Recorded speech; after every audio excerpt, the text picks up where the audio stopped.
समाजको रूपान्तरणमा राज्यका निकायसँग स्थानीय उद्योगी व्यवसायीहरूको भूमिका महत्त्वपूर्ण हुनुपर्ने रूपन्देहीका सहायक प्रमुख जिल्ला अधिकारी मेघनाथ पाद्याले बताएका छन्।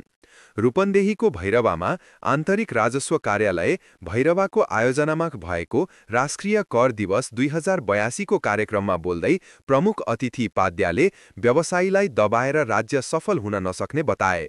आन्तरिक राजस्व कार्यालयले सरकारले दिएको लक्ष्यभन्दा बढी राजस्व असुली गरेर उत्कृष्ट काम गरेको छ। अझै जरासम्म करबारे सम्पूर्णलाई प्रशिक्षित गर्दै सबै पक्षलाई कर प्रणालीमा ल्याउनु पर्ने र डिजिटल प्रविधिबाट कर तिर्ने वातावरण सहज रूपमा बनाउनु पर्ने बताए।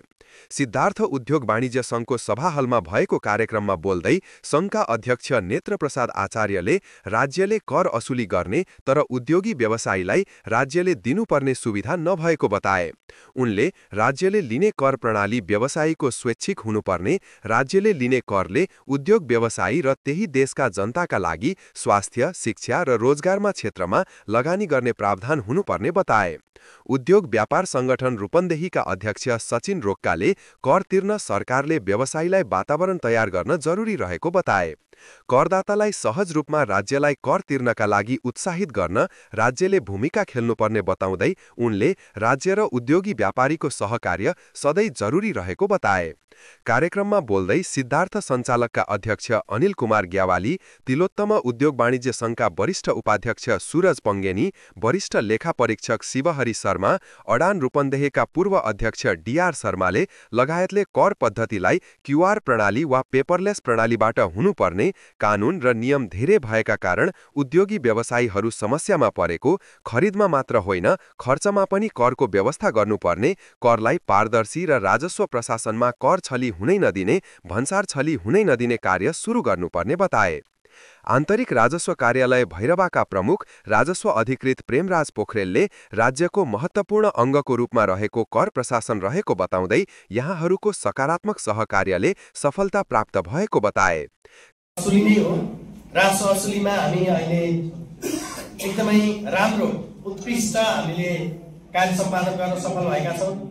यसमा हाम्रो आन्तरिक राजस्व कार्यालय भैरवा अन्तर्गतका उद्योगी व्यवसायी कर प्रशासनको संयुक्त यो टिमवर्कबाट नै यो सम्भव भएको भनेर म यहाँ समक्ष राख्दछु। हामीलाई दिएको लक्ष्य 423 करोड हामीले सङ्कलन गर्नुपर्ने थियो कार्तिक महिनासम्ममा। हामीले 539 करोड सङ्कलन गरिसकेका छौँ। यो भनेको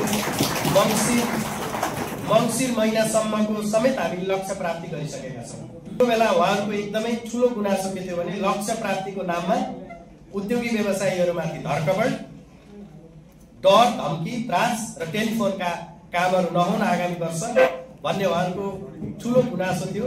र मलाई लाग्दैन यो वर्ष हामीले कसैलाई पनि तपाईले कर तिर्नु भएन, कति तिर्नुहुन्छ होला भनेर हामीले सायद सोध्यौं होला, सोध्छौं पनि। यो त यति सोध्न त हामीले अधिकार पनि राख्छौं र यो कार्यालयले आर्थिक वर्ष 2080-81 मा आयकरतर्फ सबैभन्दा धेरै आयकर दाखिला गर्ने आन्तरिक राजस्व कार्यालय भैरवाको कार्यक्षेत्र अन्तर्गत पर्ने करदाता विजार्ड फ्रेग्रेन्स इन्डस्ट्रिज मायादेवी 8 लाई उत्कृष्ट करदाताको रूपमा छनौट गरी सम्मान गरेको छ। पान मसला उद्योग हो।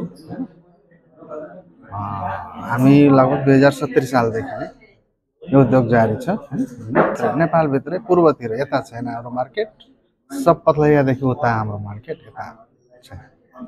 धेरै कोअपरेट गर्नुभएको छ हैन, हामीलाई संस्था गर्नुभएको छ। अब आन्दोलनको बेलामा पनि जुन छ नि अब पुरै कार्यालय ध्वस्त बनाएको थियो हैन, त्यो अवस्थामा पनि पार्किङमा बसेर हामीहरूलाई जुन छ नि एक्साइज बुझिदिनु भयो र निकासी गर्ने सम्भावनाहरू बनाइदिनु।